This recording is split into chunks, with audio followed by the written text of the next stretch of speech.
नमस्कार, मैं महावीर सिंह। अगले साल राजस्थान में विधानसभा चुनाव हैं। राजनीतिक दलों ने सत्ता हासिल करने के लिए अभी से ही जोड़ बाकी शुरू कर दी हैं।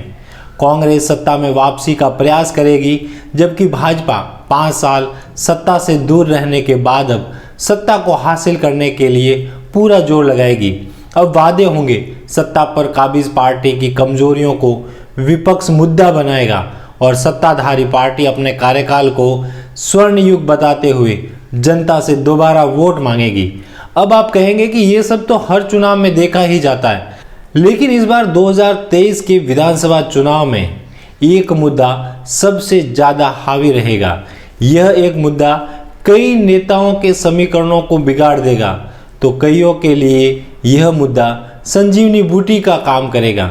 राजस्थान में गत दिनों हुई अलवर व करौली की घटनाओं ने सत्ताधारी कांग्रेस पार्टी के लिए 2023 के विधानसभा चुनाव में दोबारा सत्ता में आने की राह में मुश्किलें खड़ी कर दी थी।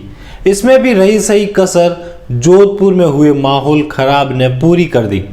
बीजेपी विपक्ष में है और कांग्रेस सत्ता में बैठी कांग्रेस के पास इन दिनों इन तीनों घटनाओं के बाद अब बोलने के लिए कुछ भी नहीं बचा है। मुख्यमंत्री के गृह जिले में इस तरह सांप्रदायिक हिंसा भड़कने के बाद तो भाजपा बोलने तक नहीं दे रही है। कांग्रेस पार्टी इन घटनाओं के पीछे बीजेपी व आरएसएस को जिम्मेदार मान रही, जबकि भाजपा इसे कांग्रेस की तुष्टीकरण की नीति का नतीजा बता रही। भाजपा को राजस्थान में अब एक महत्वपूर्ण मुद्दा मिल चुका है। हिंदू मुस्लिम के इस मुद्दे पर आगामी विधानसभा चुनाव होना तय है। भाजपा प्रदेशाध्यक्ष सतीश पूनिया तो अभी से यहां तक कह रहे हैं कि अलवर के राजगढ़ में 300 साल पुराना मंदिर सरकार के संरक्षण में गिराया गया। वह बहुसंख्यकों के मनोबल को तोड़ने और अल्पसंख्यकों को खुश करने के लिए किया गया, जबकि राजस्थान में ऐसी परंपरा और परिपाटी नहीं है। पूनिया यह भी कह रहे हैं कि लाउड स्पीकर से प्रदूषण होता है, उसे रोका जाना चाहिए, प्रतिबंधित किया जाना चाहिए। अब सत्ता में आएंगे तो यूपी की तरह हम भी लाउड स्पीकर को हटवा देंगे। पूनिया ने कहा कि लगातार सांप्रदायिक तरीके से कांग्रेस पार्टी ने वोट बैंक तुष्टीकरण करने के काम किए। ऐसे में लगता है कि अशोक गहलोत कांग्रेस के बहादुर शाह जफर साबित होंगे। इधर कांग्रेस इसे भाजपा का करा धरा बता रही। मुख्यमंत्री अशोक गहलोत कह रहे कि अभी तो धर्म और जाति के नाम पर भड़काना बहुत आसान काम है। जैसे आग लगना आसान है, लेकिन उसे बुझाने में बहुत तकलीफ होती है। वही सिद्धांत यहाँ पर लागू होता है। जाति और धर्म एक दूसरे की कमजोरी और आस्था होती है।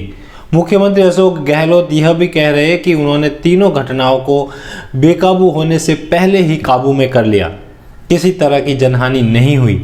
दूसरे राज्यों में सांप्रदायिक हिंसा को देखे तो लोगों को जान तक गंवानी पड़ी, लेकिन राजस्थान में ऐसा नहीं हुआ।